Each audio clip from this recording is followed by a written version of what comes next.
একটি সুন্দর ছোট্ট গ্রামে থাকতেন আমেনা নানি। তার সঙ্গে থাকত তার আদরের নাতনি নীলা।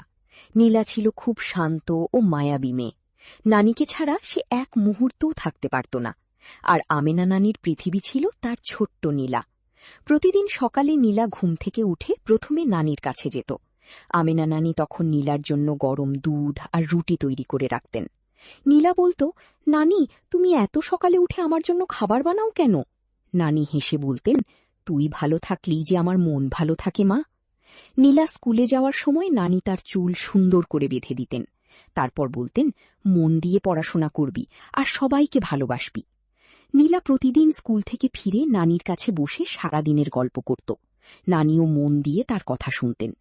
একদিন স্কুল থেকে ফিরে নীলা দেখল নানি চুপচাপ বসে আছেন। নীলার মনে হল নানি আজ খুব ক্লান্ত। সে কাছে গিয়ে বলল, নানি, তোমার কি হয়েছে? নানি মৃদু হেসে বললেন, কিছু হয়নি মা, একটু ক্লান্ত লাগছে। নীলা সেদিন নিজের সব কাজ শেষ করে নানির পাশে বসে রইল। নানির জন্য পানি এনে দিল, ওষুধ খাওয়ার সময় মনে করিয়ে দিল এবং তার মাথায় হাত বুলিয়ে দিল।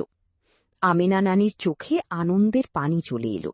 তিনি বললেন, তুই আমার নাতনি নস, তুই আমার সবচেয়ে বড় আশীর্বাদ। নীলা নানিকে জড়িয়ে ধরে বলল, তুমিও আমার সবচেয়ে প্রিয় মানুষ। কয়েকদিন পর নীলার স্কুলে পরীক্ষার ফল প্রকাশ হল। নীলা পরীক্ষায় প্রথম হয়েছে। আনন্দে সে দৌড়ে বাড়ি ফিরে নানিকে খবর দিল, নানি, আমি প্রথম হয়েছি। আমেনা নানি আনন্দে নীলাকে বুকে জড়িয়ে ধরলেন, বললেন, আমি জানতাম আমার নীলা একদিন অনেক বড় হবে। নীলা বলল, তোমার আশীর্বাদ না থাকলে আমি কখনো পারতাম না। সেদিন নীলা তার জমানো টাকা দিয়ে নানির জন্য একটি সুন্দর শাড়ি কিনে আনল। শাড়িটি হাতে নিয়ে আমেনা নানি কিছুক্ষণ চুপ করে রইলেন। তারপর নীলাকে শক্ত করে জড়িয়ে ধরলেন। নানি বললেন, তুই আমার জন্য এত কিছু করলি কেন? নীলা হেসে বলল, তুমি আমার জন্য সারা জীবন এত কিছু করেছ, এটা তার সামান্য প্রতিদান।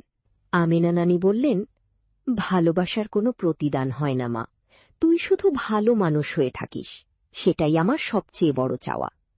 এরপর থেকে নীলা আরও মন দিয়ে পড়াশোনা করতে লাগল। পাশাপাশি নানির যত্নও নিত। সন্ধ্যায় দুজন একসঙ্গে উঠানে বসে গল্প করত। নানি পুরনো দিনের গল্প শোনাতেন আর নীলা মন দিয়ে শুনত। একদিন নীলা বলল, নানি, তুমি আমাকে এত গল্প কোথা থেকে শিখলে? নানি হেসে বললেন, জীবন থেকেই শিখেছি মা। মানুষ যত বেশি ভালোবাসতে শেখে, জীবন তত সুন্দর হয়। নীলা নানির হাত ধরে বলল, আমি তোমার কথা সবসময় মনে রাখব। সময়ের সঙ্গে নীলা বড় হয়ে একজন শিক্ষিকা হল। সে গ্রামের শিশুদের পড়াতে শুরু করল। সবাই তাকে খুব ভালোবাসত। আর নীলা যত বড়ই হোক, প্রতিদিন কাজ শেষে নানির কাছে ফিরে আসত। আমেনা নানি গর্ব করে সবাইকে বলতেন, আমার নীলা শুধু পড়াশোনায় ভালো নয়, ওর মনটাও খুব সুন্দর। নীলা জানত পৃথিবীতে অনেক মানুষ তাকে ভালোবাসতে পারে, কিন্তু আমেনা নানির ভালোবাসার মতো নিঃস্বার্থ ভালোবাসা আর কোথাও নেই।